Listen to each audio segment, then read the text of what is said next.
Hello students, कैसे हैं आप। आज हम अपना हिस्टोपैथोलॉजी का नेक्स्ट चैप्टर पे आएंगे जो है टिश्यू प्रोसेसिंग के ऊपर। टिश्यू प्रोसेसिंग एक बेसिक जो हम स्पेसिमेंस को तैयार करने के प्रोसेस है, उसी के ऊपर इंडिविजुअलाइज चैप्टर है।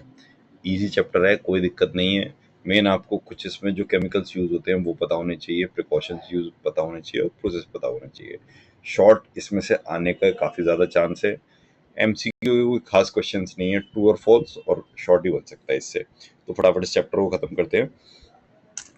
टिश्यू प्रोसेसिंग का मतलब होता है फिक्स टिश्यूज को पैराफिन बैग्स में कन्वर्ट करना, ताकि उन्हें थिन बना के हम कट कर सकें। इसमें टिश्यूज को डिहाइड्रेट करना, क्लियर करना और पैराफिन बैग से इम्प्रेग्नेट किया जाता है। यानी 3 स्टेप होते हैं: डिहाइड्रेशन, क्लियरिंग और इम्प्रेग्नेशन। ठीक है। टिश्यू प्रोसेसिंग का एम क्या है? फिक्स्ड टिश्यूज को ऐसे फॉर्म में कन्वर्ट करना जिससे माइक्रोटोम से कट किया जा सके। ठीक है। इसका जो हम पहला प्रोसेस था उसको देख लेते हैं, डिहाइड्रेशन।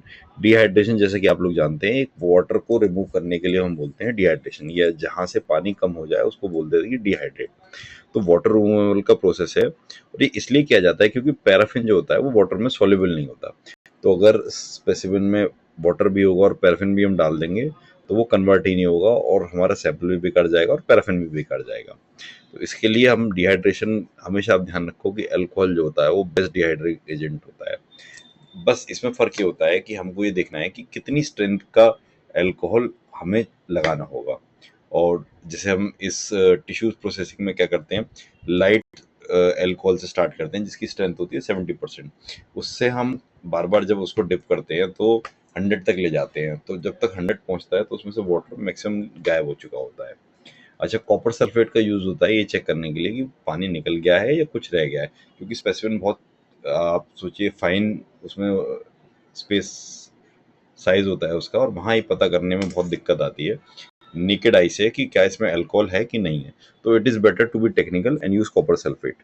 अच्छा, एसीटोन की भी वाटर ड्राइंग प्रॉपर्टीज बहुत अच्छी होती है, लेकिन एसीटोन जैसे हमने पढ़ा था कि वॉलेटाइल कंबस्टिबल सब्सटेंस है, यानी इसमें आग भी लग सकती है या और चीज़ों से रिएक्ट भी कर सकता है। तो हम वॉल इससे एसीटोन से बच के रहना चाहते हैं। आ जाते हैं हम अपने नेक्स्ट उस पर, क्लियरिंग पे।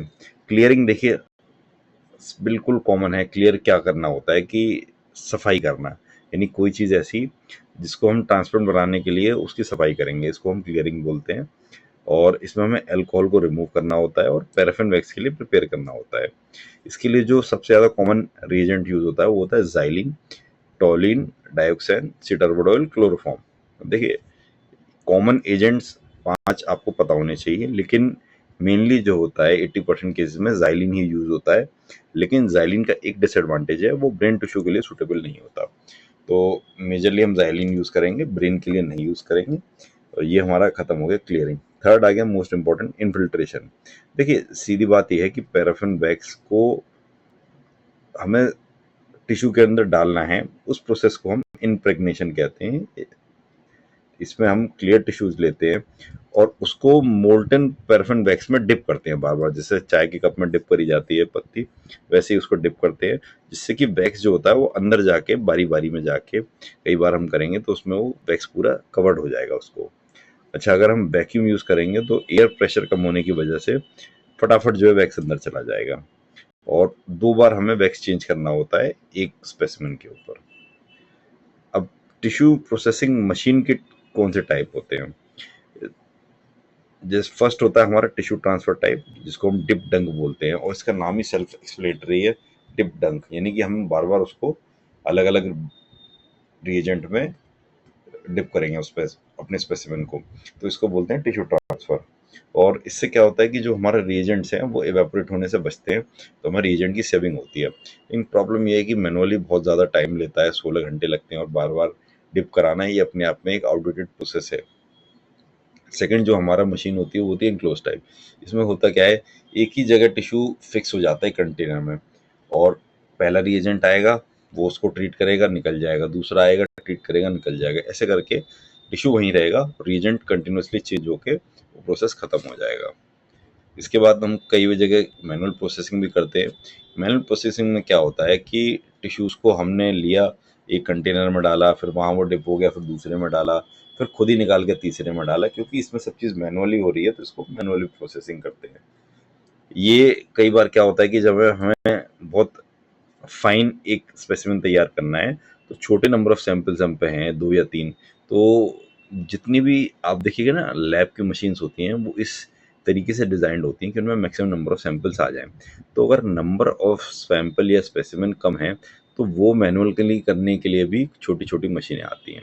तो अगर सैंपल कम है, तो उसमें आप कर सकते हैं। लेकिन ये जैसे कि आपको लग रहा है मैनुअली जो भी चीज़ प्रोसेस होता है आजकल, वो बहुत ज़्यादा टाइम कंज्यूमिंग होता है। यही इसकी एक डिसएडवांटेज है, इसलिए इसको नहीं करते हैं। अच्छा, प्रिकॉशंस आप ध्यान रखिए क्या रखने हैं, ये जो लेबल्स है वो मिक्स ना हो जाएँ, या ट्रीट कर रहे हैं तो लेबल मिट जाए, फट जाए, इसलिए हमें उसको इंक या ग्रेफाइट से लिखना होता है।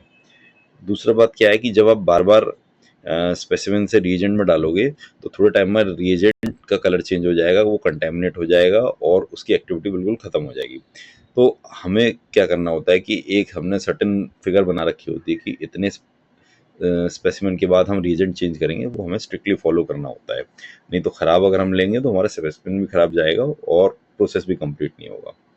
तो इसको हम समराइज कर लेते हैं। डिहाइड्रेशन, वाटर रिमूव करना, क्लियरिंग, अल्कोहल हटाकर टिश्यू ट्रांसपेरेंट बनाना, इम्प्रेग्नेशन, वैक्स को टिश्यू में एब्जॉर्ब करवाना।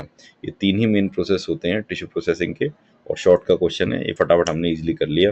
अच्छा, मशीन्स का नाम एक बार देख जाइएगा। एक तो मैनुअली प्रोसेसिंग की मशीन होती है, एक डीप डिंक होती है, और एक इनक्लोज टाइप होती है।